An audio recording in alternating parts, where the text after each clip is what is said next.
Welcome to the Rotary Club of Tulsa, the friendliest service club in town. My name is Rhonda Daniel, club president, and we are so glad that you're with us today. We have an exceptional program, so let's go ahead and get started.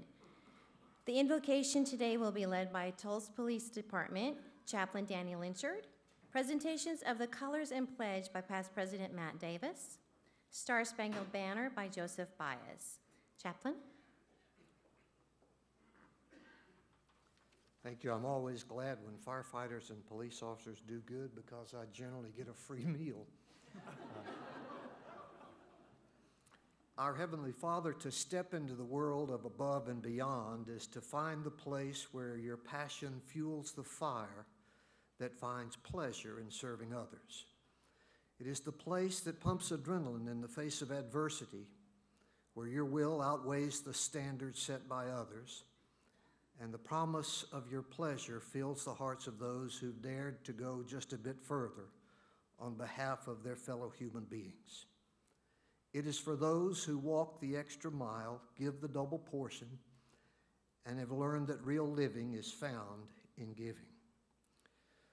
Lord, we thank you for growing such nobility among mortals, and then no one does it better than those who wear the bunker gear or the uniform.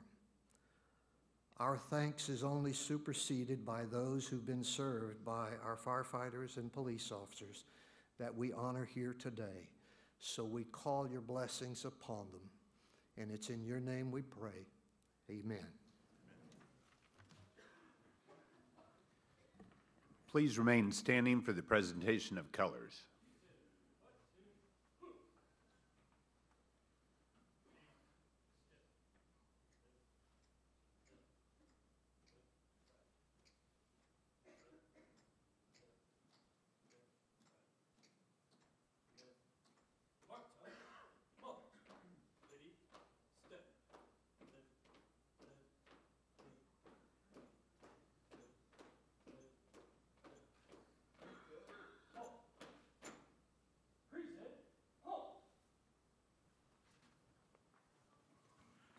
As most of you know, Francis Scott Key penned the words of our national anthem during the battle for Fort McHenry between the British forces and the United States.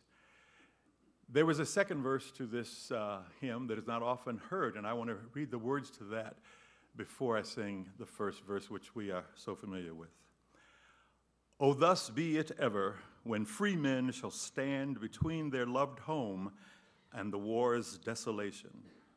Blessed with victory and peace, may the heaven-rescued land praise the power that has made us and preserved us a nation. Then conquer we must when our cause it is just, and this be our motto, in God is our trust." Oh, say, can you see by the dawn's early light what so proudly we hailed at the twilight's last gleaming, whose broad stripes and bright stars through the perilous fight o'er the ramparts we watched were so gallantly streaming, and the rocket's red glare, the bombs bursting in air, gave proof through the night that our flag was still there. Oh, say does that star-spangled banner yet wave o'er the land of the free and the home of the brave?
Please join me in the Pledge of Allegiance. I pledge allegiance to the flag of the United States of America and to the republic for which it stands, one nation under God, indivisible, with liberty and justice for all.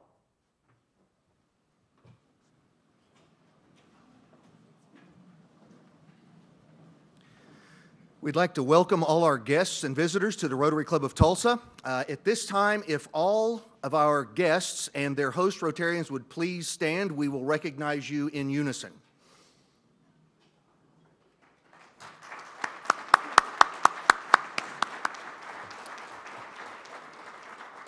And at this time, if any visiting Rotarians would please stand, we will welcome you as we always do. Hi, Rotarian. Thank you, and please come again. Thank you, volunteers. I tell you, when Joseph sings, I never know whether to sing or not because I just want to sit there and listen to him and wish I had his talent. So thank you, volunteers. We have a few announcements. First of all, I want to thank the volunteers who came early to help make this a beautiful meeting, so let's give them a round of applause.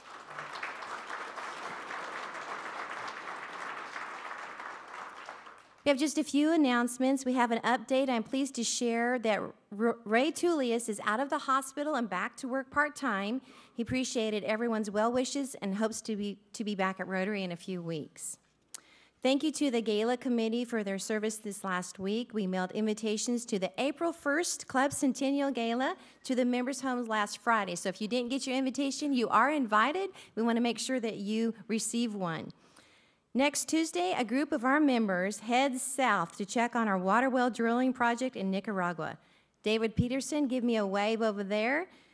We wish you and your group safe travels. I wish I was going. Look forward to your report. Please extend our greetings to our partner, Rotary Club of Lyon. Now, just a little special something to do this week. Happy birthday to Alan Edwards, who is turning 90 on March 1st. Wouldn't it be awesome if a whole bunch of us got some cards together and sent it to him? I do have his address, and it will be correct in the DAC-to-B if it's not. So let's surprise him and send him a bunch of cards from the Rotary Club of Tulsa. Committee meetings today is Board of Directors in room 233. It is my honor now to introduce the Rotarian of the Day, Doug Padgett. Our Rotarian of the Day is Doug Padgett is the president of Pendergraph System.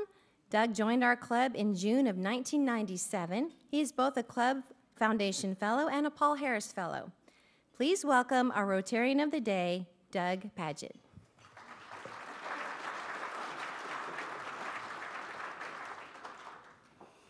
Good afternoon. On behalf of the Rotary Club of Tulsa, it is my pleasure to welcome you to the 8th Annual Above and Beyond Awards. Each year, the recipients of this distinguished award amaze me with not only their courage and their determination, but also how they repeatedly go above and beyond the call of duty to help others.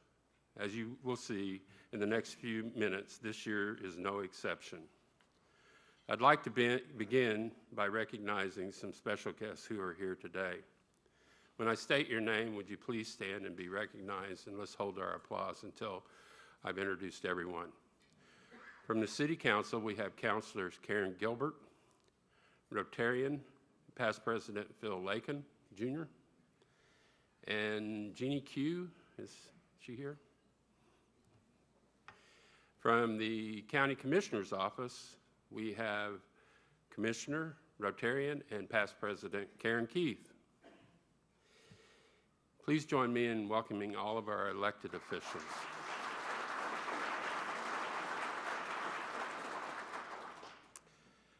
From one of our distinguished departments, we have the Fire Chief Ray Driscoll and his guest, Deputy Chief Scott Clark, Chief Andy Teeter, please stand as I call your name, and Chief Michael Bailey, Administrative Chief Kelly Kaiser, and Firefighter Earl Blevins, Captain Steve Rhodes, and a lady who we could not do this program without her help, Marlo Dean. She's been a great assistance to us. Thank you very much.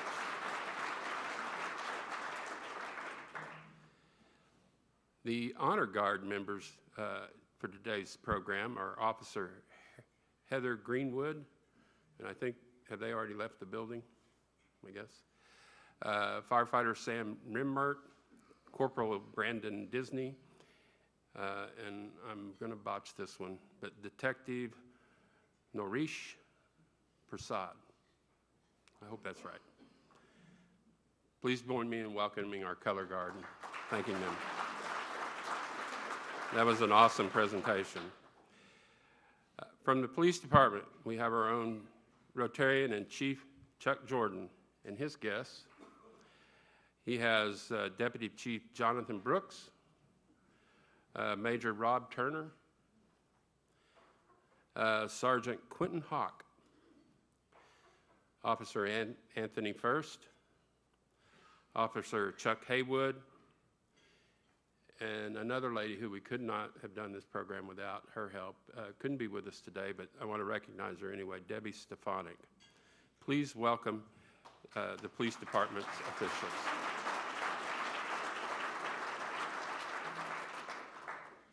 Some of our previous award recipients are here with us today.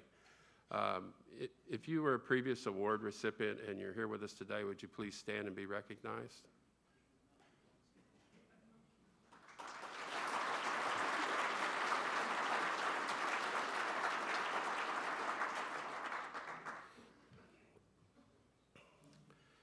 We would also like to extend our sincere thanks to this year's sponsors. Without these folks, obviously we couldn't do this program at all. The sponsors this year are, and I think they're up on the screen, Butler & Butler Advertising and Public Relations, Covanta Energy, Doubletree by Hilton Downtown Tulsa, KOTV and the News on 6, J.A. Mathis Decorations, Nameplates Inc., Tulsa People, Rotarians Rob Berry, Jerry Emmons, and Chuck Jordan, and Pendergraph Systems. Plus, a very special thank you goes to our presenting sponsors. The presenting sponsors this year are the Tulsa Community Foundation and the Rotary Club of Tulsa Foundation. The generosity of these organizations supports this event, as well as the awards recipients' charities. Will the representatives of these sponsoring organizations please stand and be recognized?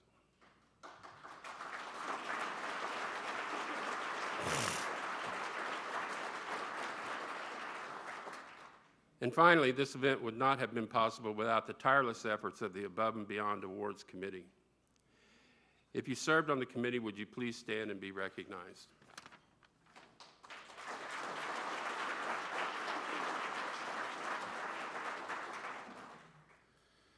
The men and women of the Tulsa police and fire departments wake up each and every day not knowing what they might face around the next corner. And I ask you to think about this. They're required to risk life and limb while protecting the lives and property of others. They're required to make split-second decisions whose outcome will have lasting effect on so many people. Early this Monday morning, it's 19 degrees outside. There are 2 inches of snow and ice from accumulation from the night before. And I sit in my comfy recliner, sipping hot coffee, wondering what I might say to you this Wednesday. The TV is on, it's reporting the news of the night. Taking care of somebody that we know an overnight fire at a storage facility. And police responded to 2 pharmacy armed robberies and an armed burglary at a residence. Again, I ask you to think about this. The men and women of the Tulsa police and fire departments wake up each and every day not knowing what lays around the next corner. As I watched the news Monday morning, I remember thinking, as a citizen of Tulsa, I take great comfort in knowing that the police officers and the firefighters in Tulsa are trained and prepared to deal with the situation at hand. Sometimes these individuals that we speak of know what's around the next corner, and they choose to do something about it and make a difference. Such was the case with 2008 recipient Jennifer Mansell. She knew that policing in the downtown community could be improved, and she did something about it. Likewise, firefighter Michael Baker knew an elementary school could be helped by a mentoring program, so he and his station put one together. 2009 recipient Tom O'Keefe, he works very hard in the community. He leads a running program at a school, works with Tulsa residents to help correct citation issues, and attends community meetings. Tom says, police can't be the answer to all the problems, but we need to be part of the community. And Tom has done that. And he has been very instrumental in the Kendall Whittier Neighborhood Organization and improving police relationships there. And then there's 2010 recipient Danny Height. While at the lake with his family, he saw a man dive into the water, and he didn't see the man come back up. So Danny knew something was wrong. He dove in and rescued the man. And then Detective Darren Carlock, 2011 recipient. He's an investigator in the Child Crisis Unit, where responsibilities of the job can be very taxing on your emotions, as you might imagine. Darren finds strength to push on because he knows completing a case is the best way possible he can prevent future crimes against children. He also knows that some kids fall through the crack, and for that reason, he and his wife, for 10 years, were foster parents, running dozens of children less than 3 years old through their home. 2011 recipient Jason Large, standing chin deep in rapidly rising floodwaters, made the split-second decision without command and acting alone to go underwater and grab a 62-year-old man trapped inside his car, thrust him onto his shoulder, and carried him to safety. And then there's the Oklahoma Firefighters Burn Camp, a program that runs a camp every year for 65 to 70 kids every summer. It's single-handedly a product of Oklahoma firefighters. And firefighters John Wintle and Scotty Stokes received the award in 2012 for their tireless efforts at raising funds since 1996 for this program. 2013, firefighter Mark Meyer discovers he has stage 4 stomach cancer. What's he do? He goes out and starts a program called Hydrants of Hope, an organization created to help families supporting children with cancer. And last year's recipients, Detective Liz Egan, working with Going Home Animal Rescue and Transport, which gives rescued animals an opportunity to become adoptable pets, transporting these animals all over the country. And then there's firefighter Raymond Beard. He donated one of his kidneys to a fellow church member, using his sick leave and vacation to do so. Raymond comments about this. He says, "Her spirits are great, and it's really uplifting." Think about this, remember this, and it will be uplifting for you as well. Perhaps police officer J.C. Comstock summed it up best, what this award means. He was talking about Jennifer Mansell's work, the 2008, the first year we did this, recipient of the award. He said about Jennifer's work, people have noticed that, have watched that, and people will emulate that because you've given us strength and courage to do it ourselves. You've been an inspiration for so many. Now please get ready to be inspired as the 2015 Rotary Club of Tulsa Above and Beyond Award recipient is presented. It is my pleasure to introduce our Master of Ceremonies. When asked if she would be willing to MC again this year, we didn't even ask her, she told us she would. Lori Fulbright from News on 6 readily agreed to do that.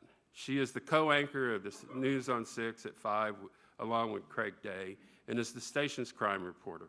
In addition to the crime beat, she has traveled all over the world covering news that affects Oklahomans. She is a two-time Emmy awarding journalist who has received numerous awards and honors, including the Newsy Award and the Tulsa Press Club for Favorite Reporter in 2013, and the Tulsa Police Department Citizens Appreciation Award, and many more. She's also received the DARE Achievement Award, and one I find really interesting is the FHA Hero Lifetime Achievement Honor, and is currently board member of International Association of Cold Case Investigators. She is a former board member of Citizens Crime Commission and that operated the Crime Stoppers and Alert Neighborhood programs, and is a former member of the Operation Hope Prison Ministry Board.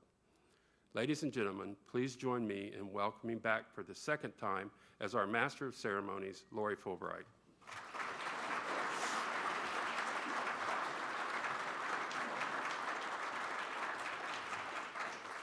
Thank you so much. I am honored to be back this year, and I'll go ahead and volunteer if they need me again before they ask. So hopefully you all know that I am the crime reporter for Channel 6, so it is my great honor and pleasure every single day for the last 23 years to be able to cover the great works that our officers do. I do a lot of stories as well with firefighters. It's always amazing to me to be the one in the street watching them do the work as they run toward bullets and they run toward a fire when most people wouldn't want to be anywhere near that and try to get away as fast as possible. So it is especially an honor for me to be here today and to let you know about these award winners. And Doug is right.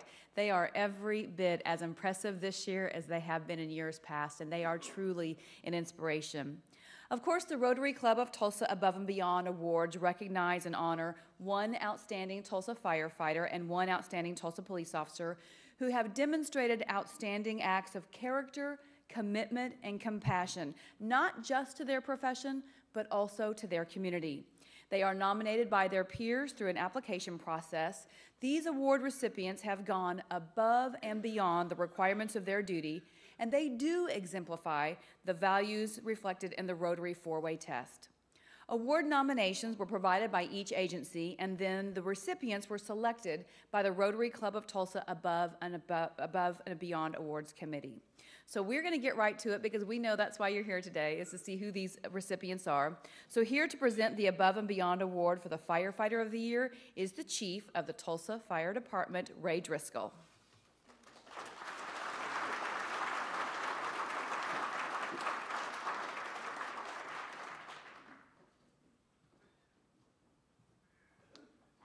Well, good afternoon. You know, it's always very humbling when you come to this event and you get to talk about your people. It's also very touching because there's so many stories out there about police and firefighters and the things that they do that the general public don't get to hear. And it certainly tears up my heart when I get to talk about them. So I really enjoy this. First of all, I want to thank the Rotary Club for this presentation that you do each year. It's a great job and we really appreciate it. It's a little bit different looking out there and not seeing Chief Hawkins in that seat that he normally sits in, but we certainly do miss that man.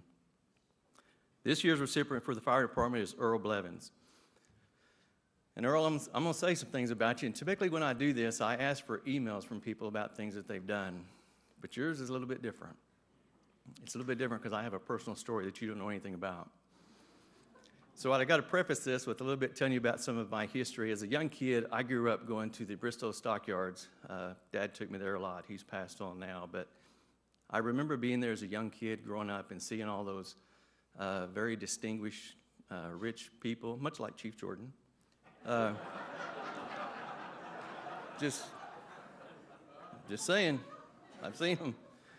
And like them, I respect him, and really, I really admired these people because I saw them buying all these cows and all this, and you know, it took a lot of money, and I'm a young kid thinking, I'll never get to do anything like that. But as the years went on, I kept going to the sale and just watching, see what was going on, see how these people conducted themselves.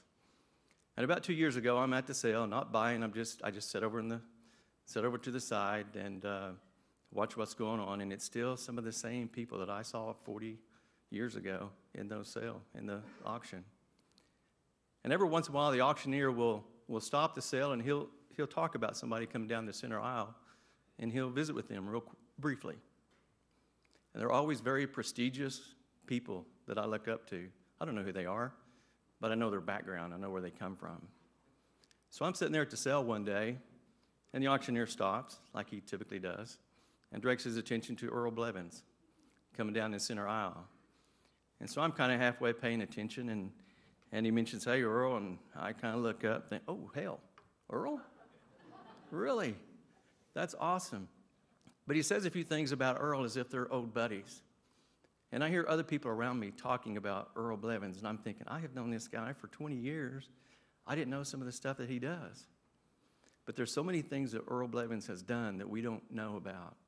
And you're getting ready to see some of those things in this video that they show. But Earl, I just want to tell you how proud I am of you. He has recently promoted. I love you, brother, and I appreciate everything you've done.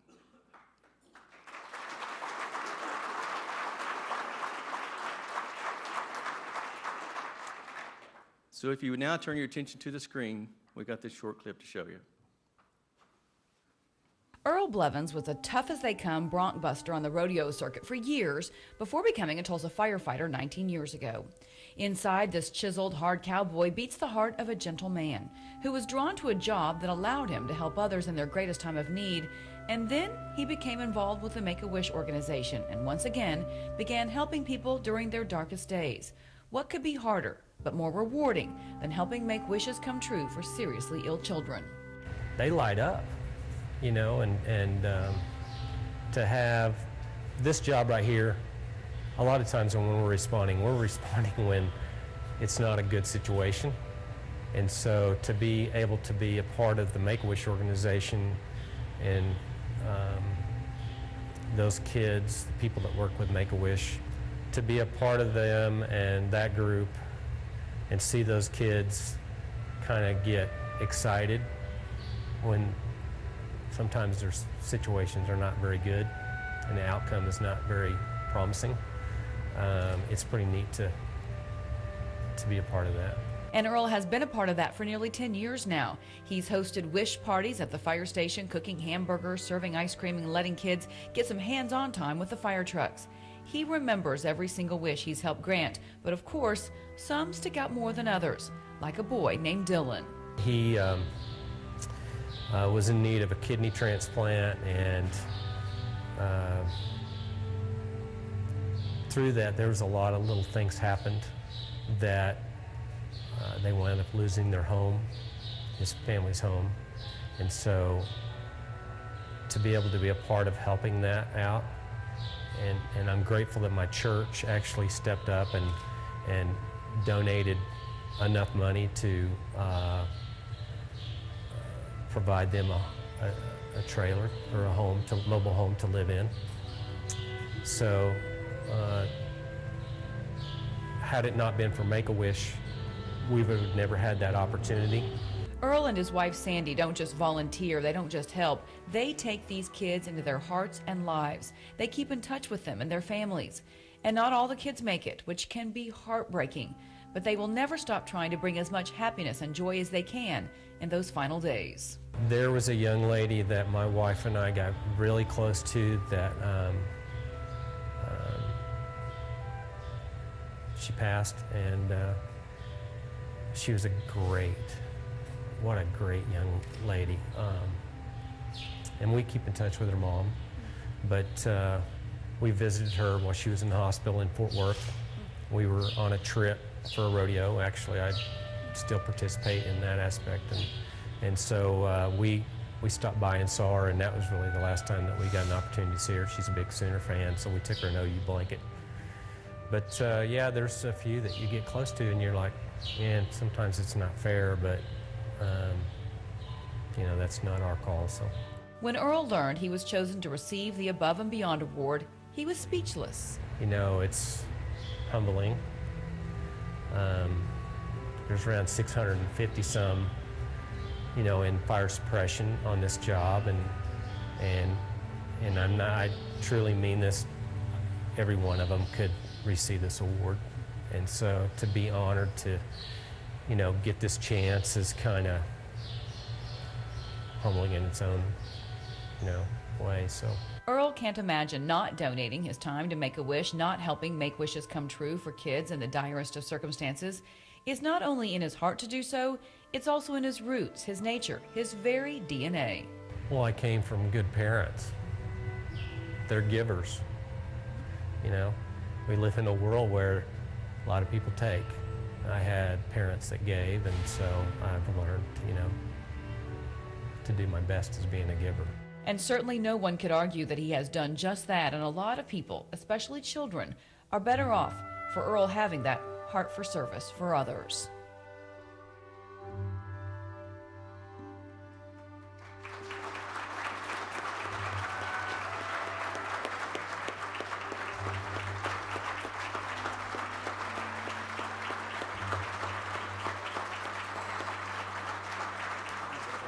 Taking care of somebody.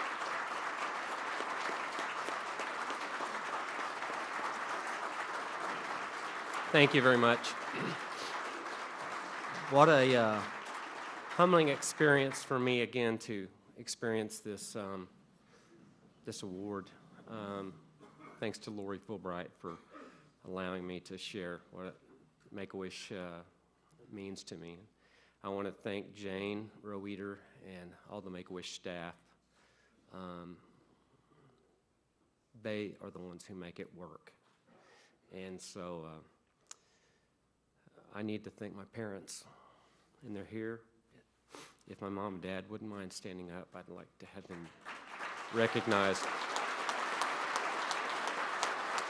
My wife, Sandy, is with them, if you'll stand. A special guest of mine is my pastor, Mike Fanning.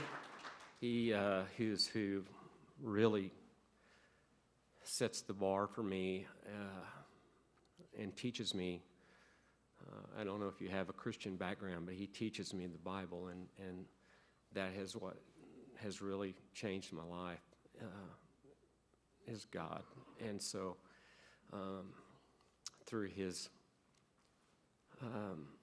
study, I am a better man. And so there is a special young lady that I want to introduce to you, and I'm going to ask her to come up here with me. Her name is Katie Goss. She is from Veneta. She just recently won the International, and I'm going to say Ambassador of the Year award for the Make-A-Wish organization. And there were recipient or nominees from all over the country. She lives in Veneta, and she is, excuse me.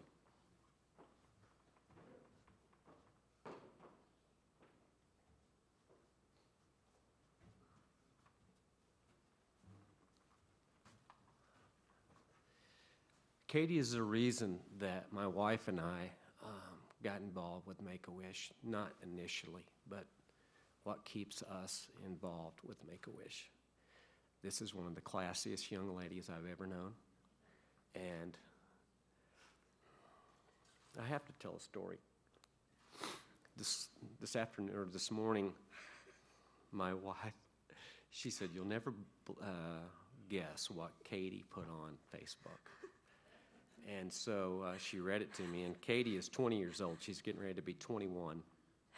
And she said on her Facebook page that when she turns 21, she was going to invite some of her friends to take her to a convenience store so that she could buy a drink. And she was just going to she wasn't going to use her walker. She has a walker that she uses to get around mostly, but she wasn't going to use her walker when she walked in, and so she was just going to tell him, "I'm already drunk."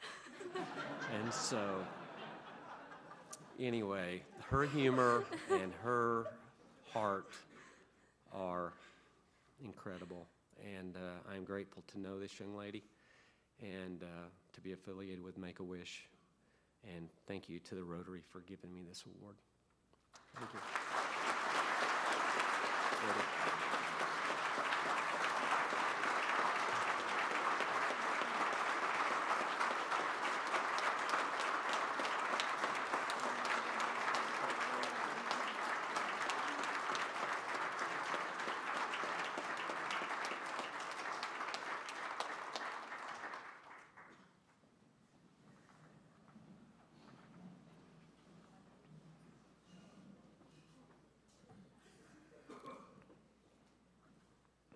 We should have provided Kleenex. Earl, if you wouldn't mind coming back up here, we're going to do one formal little thing here.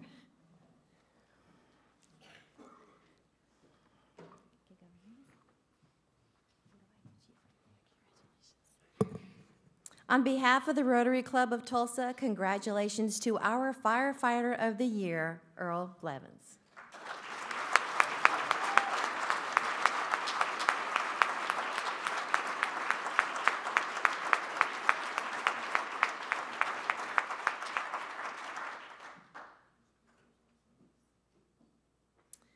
We have a donation going to your favorite charity, and I can't imagine what that would be. Congratulations. I'm so happy for you. Thank you.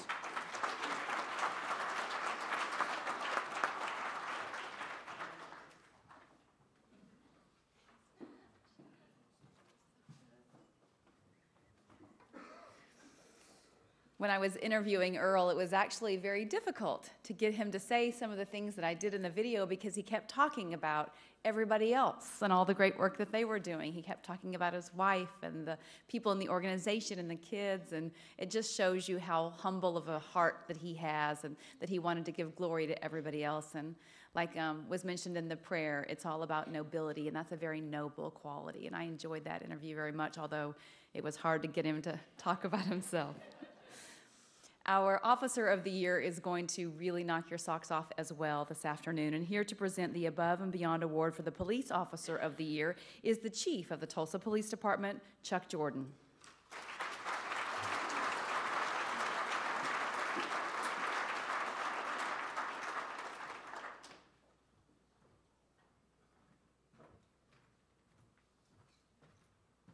Thank you, Lori. I'm going to take the high road. I have nothing to say about Chief Driscoll.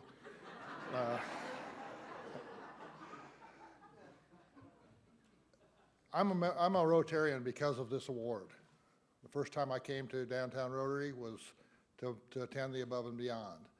And I was so impressed with this group of people, prestigious people, community leaders, that wanted to take the time to honor our firefighters and police officers. I thought, this is something I got to be part of. Obviously, this is a very small part of what Rotary does, but this is something that is nearer and dear to my heart. I've said this last year, and I'll say it every year. Since I was a little boy, my heroes were police officers and firefighters.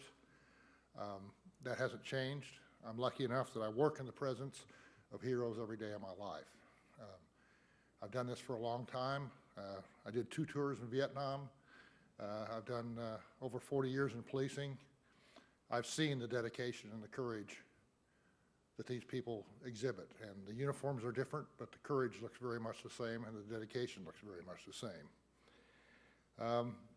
About a year ago, I went down to meet with Commissioner Terry White with DHS in Oklahoma City and Health Department. And she was telling me about this Narcan thing. Well, I knew nothing about it. I knew that we were having a significant problem with overdoses from opiates in Tulsa, Oklahoma. And Narcan is a drug that can overcome that. It'll bring people back if they're in a state of unconsciousness and a state of overdose. And it really does work. I don't know how many of you have seen Pulp Fiction, where Uma Thurman comes back to life when they stick adrenaline in her heart. It's very similar how this works on people. But I had a little bit of a problem. I don't have a medical background. I certainly couldn't teach it. We only had one person on the police department who really had the extensive medical background to do this. I went to Anthony first, and I said, Tony, could you teach, at least train some trainers for our police department on Narcan use? Having said that, he had already gone through teaching the entire department our first aid kits, our blood clot kits, our tourniquets, everything else that makes, for emergency use for police officers on each other and the public. I expected him to say, yeah, get me some trainers together and I'll teach them. Instead, he went to every squad meeting, trained every police officer on our police department on Narcan usage, distributed the drugs, or it's a drug, it's a nasal application. That's a lot of time. That's a lot of time invested when you're talking about 3 substations, 4 shifts, over 350 patrol officers. He took it all on himself. Then he took the responsibility of administering the whole program. I've never made the recommendation before myself for the Above and Beyond Award. Normally, that comes from the lower ranks. However, when I suggested this to a few people at lower ranks, everybody unanimously agreed that this is the guy that should get it. So I think you'll really enjoy this video. I think you're looking at a man who's given his life to his community and given all of his efforts to his community. And as you'll see in the video, it's going to say 29 lives. I think we're actually at 31 lives have been saved that can directly be attributed to the training that Anthony First has given us. So let's watch the video. Taking care of somebody that we know is typically considered to be more stressful than the actual threat coming at us. Tony First has been an EMT for 23 years and a paramedic for 21. He attended a SWAT medic school in 1996 and realized he could combine his medical knowledge with police work, so he joined the Tulsa Police Department. That was 16 years ago. I fell in love with the spot where EMS crosses law enforcement, and that's always sort of been a notion that police officers should have more medical training, but just logistically it's very difficult to do. So when the state of Oklahoma needed a department to be the pilot program for training officers to carry Narcan, a nasal spray that can save people who have overdosed on opiate-based drugs, Tulsa Police said yes, and it only made sense that Tony would be the one to head it up. Now he's trained more than 500 officers with Tulsa and 12 other departments. Officers are almost always the first ones there. They have a great deal of intelligence. They have the willingness. They just need to be equipped. It didn't take long after the training to start hearing the success stories from officers in the field who deployed Narcan and saved a life. Hey, Tony, I used this stuff just a minute ago. Man, this stuff really works. And it's really neat to hear that. In one case, it was a minister who mixed up his medications. And he thought he was taking his allergy medications. He mixed them up by accident, accidentally took a fair amount of opiate-based drugs, and he was calling 911 when he passed out. He pulled over to the side of the road. He called 911, passed out in the middle of that, and one of our officers, Officer Mendenhall, was there and deployed the Narcan and brought him back. Officers have now saved 13 lives with Narcan, but Tony says the chief didn't stop there, but recognized just as soldiers can be trained to do basic life-saving skills on the battlefield, officers could do the same. So again, leading the way, Tony was appointed the department's first ever full-time medical support training officer.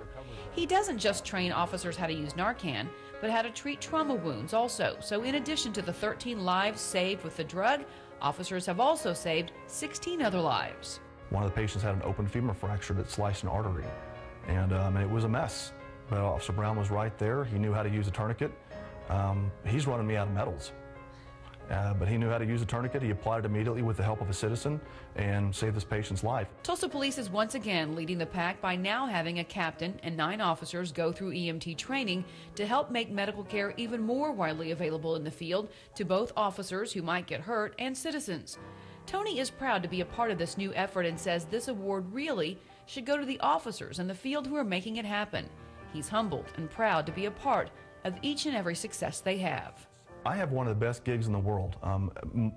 In instructor land, one of the biggest downfalls of being an instructor anywhere is that you teach something and you move on, and you almost never hear back on what you teach. In this particular case, my students are always here. These are my brothers and my sisters, and I get to see immediately what they do.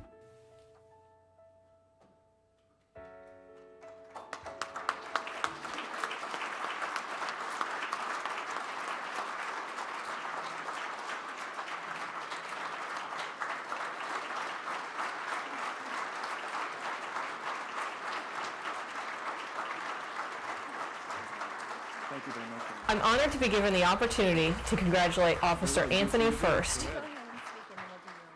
Oh, very well. We'll do it that way then. First of all, thank everyone for being here, and much thanks to the Rotary Club for being willing to recognize firefighters and police officers. Sometimes good recognition is hard to come by, and this is a very nice thing for the Rotary Club to do, and I can't tell you how much I appreciate that. I'm not going to lie to you. When I learned that I was getting this award, I did a little happy dance. I was in the parking lot, and I heard it, and yeah, I kind of did a little bit of happy dance. To be recognized for work is it's very cool, and it's even more cool when that comes from your command staff, from your peers, and from an organization that is as storied as the Rotary Club. But when I stopped dancing like an idiot in the parking lot, reality kind of came back to me, and I was reminded that this isn't my award, that this is our award, and that I'm not the only one in the department. The department is the one doing all the work. And since I'm up here and I have your ear for just a couple minutes, I'd like to thank three groups that all band together. First of all is Chief Jordan in my chain of command. The Narcan program wasn't my idea. It was Chief Jordan that went to a year's worth of development meetings. He's the one that raised his hand and said, bring it here. He's the one that reached out to me to help with training. And if you've ever worked in government work before, you know that change doesn't happen quickly. It doesn't happen easily, and sometimes it doesn't happen at all. In this case, Chief Jordan was not only progressive in his efforts to bring this to Tulsa, he was also enthusiastic. And to get those two things together is a very awesome deal. And as the program rolled out, not only for the Narcan, but also for the emergency medical care, there were speed bumps, like there are with every little program. But every time I had a speed bump and I went to someone in my chain of command, every one of them, without fail, did whatever they had to make it workable for me. Everyone from Deputy Chief Brooks to Major Harris to Captain Fields and Captain Perkins, Major Kirkland, anyone that I went to with some odd little request for something new and had never been done, they just snapped fingers and made it happen for me. And to get that many commanders all lining up and agreeing and being enthusiastic is kind of like seeing a unicorn in government work. And so I would be remiss if I didn't say how awesome that is and how lucky it is for me to be in this position and be able to exploit their willingness to help out. Another group I need to recognize is the officers. Like I mentioned in the video, I got the easy job. I'm in the classroom that's heated or air conditioned. I've got a nice well-lit environment and a carpet to get down on, but it's my brother and sister officers that are out there on the streets being willing to step outside their comfort zones. And any instructor will tell you, if they're in police work, they'll tell you that cops don't want to be medics. And it's not that they don't want to help, it's just not something they're used to doing. Cops want to be cops so they can drive fast and run red lights and eat donuts. Everyone knows that. Go ahead, firefighters, bring it. I got it. That's what they want to do. Again, it's not that they're not willing to help, it's just very much outside their comfort zone. But our officers are willing to learn new stuff. They're willing to do new things. And with the support of our chain of command, I was able to go to our officers and show them Narcan. I was able to show them some of our emergency medical care equipment, and they just ran with it. And almost on a weekly basis, I get a report back that one of our officers has saved a life, whether it's with Narcan, whether it's with some of our emergency medical care. And like I mentioned in the video, it's really cool to have my guys call me up and say, this was really awesome, I did this great thing. And thus far, like the chief said, we have a total of 31 saves in about 13 months since this program rolled out. And I like that because that's them. I like that because when I train at other departments, it gives me the opportunity to look at other departments and say, take us on, beat us, beat that number. And the best decoration rather that I have in my office is a dry erase board behind me where I just keep the tally of how many lives that our guys have saved. It's our police officers, it's our brothers and sisters doing all the hard work, and they're the ones who step up when others fall down. I've got the easy job. I just show them how to do it, then I just sit back and I get to hold the trophy while they're the ones out there doing the hard work, and so I have to give all thanks to them as well. And the last group I'd like to thank, any officer, any firefighter here will tell you that we're only as strong as our families. And I need to recognize my family as well. My wife, Libby, she's been with me for my entire 23-year career as a medic and as a police officer, and a few years before that. She's done nothing the entire time but love me and lift me up every time I fall, which happens a lot. My son, Joey, my daughter, Rachel, they've had a lot of interrupted practices. They've had a lot of last-minute schedule changes, but they know why it happens, and they never give me grief over it. My mom, I'm a mama's boy, too. I'm right there with you. We'll wear T-shirts. My mom right there, she's been with me every step of the way. She's one of my biggest cheerleaders, and she would absolutely kick my fanny if I had not invited her today. This is the result of 44 some odd years of investment on her part. And my father-in-law, Jerry Lesh, who's been like a dad to me pretty much since I was 16 or 17, and again, without their support, I couldn't have done this, and our officers and the citizens of Tulsa could not have benefited from it. So it's really important that I thank them, my officers, and the chain of command. And in closing, I know this award is not an Oscar, but it's very, very important to me. And if this is my 15 minutes of fame, I can promise you that 14 minutes and 50 seconds of it belong to other people.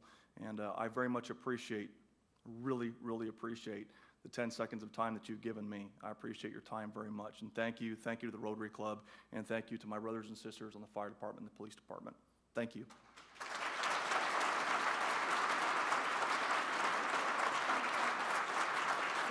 Go ahead.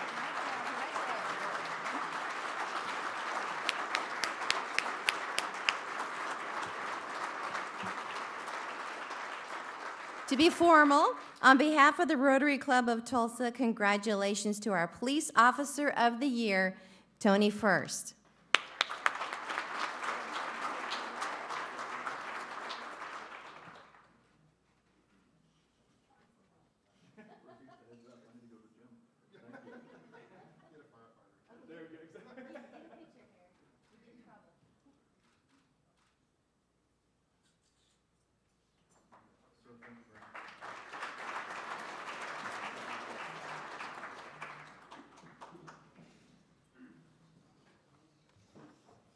Sure, save 2 more lives after the video is edited. Way to go. I don't know if you guys could tell this at all, but Tony is a pretty passionate person about this job. When I interviewed him, it was like, how many words per minute can he get in? He was so excited. He truly, down to his core, feels this way about saving these lives and training these officers, and that passion is such a godsend, and what a blessing that is for our community. And don't you know, the families of those 31 people would love to say thank you so much for training those officers and those life-saving skills. Well,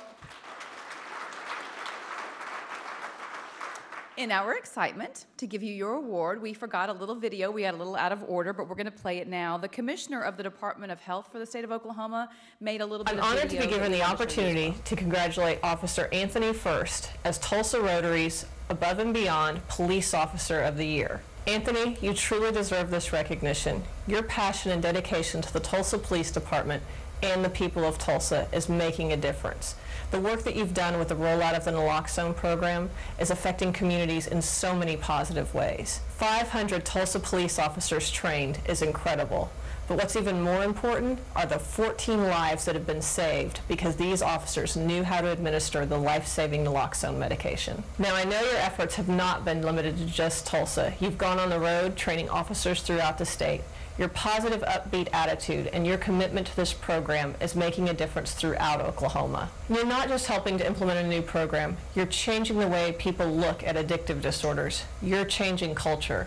We've heard you say many times, what if this was your son? What if this was your spouse? That understanding exemplifies the attitude we all must have, that these are diseases like any other disease, that these diseases are treatable, that these diseases are preventable, and that what you're doing can save lives. You realize that these are everyday Oklahomans, just like you and just like me. You're opening the door for progress to ensure a better life for all of us. I'm sorry I couldn't be there today. Please allow me to say on my behalf, Jessica Hawkins' behalf with the Department of Mental Health and Substance Abuse Services, and Gail Box, Austin Box's mother and the founder of the Austin Box 12 Foundation. You are truly deserving of this commitment. We're so very proud of you. You're an inspiration to us all. You've truly gone above and beyond.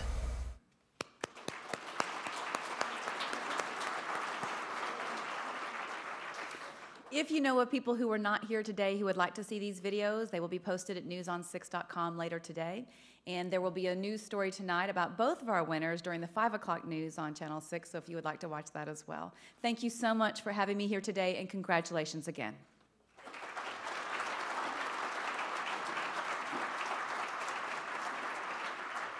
Thank you, Lori, and I'm so proud to be a member of this club. I tell you what, do we have to go home today? I would just love to keep this thing going. It's such an honor to have the recipients here and all of the men and women who help keep this community safe and protect us from harm. Anyway, I'm just a little overwhelmed here. So anyway, thank you for coming and attending. A book recognizing today's program will be presented to our partner in education school, Celia Clinton Elementary. The speaker books today are A Day in the Life of a Police Officer and A Day in the Life of a Fireman. And the recipients have signed the books, and they will go in the library at Celia Clinton. We have upcoming programs. February 25th is Steve Kunzweiler with Tulsa County DA, Removing Fear from the Courtroom. And March 4th will be Philip Montgomery, TU football coach. As we conclude, I hope you take a moment to thank our first responders for their service and enjoy a song I picked out especially for you today. You'll recognize it if you like the show Friends. It's called I'll Be There For You. We are adjourned.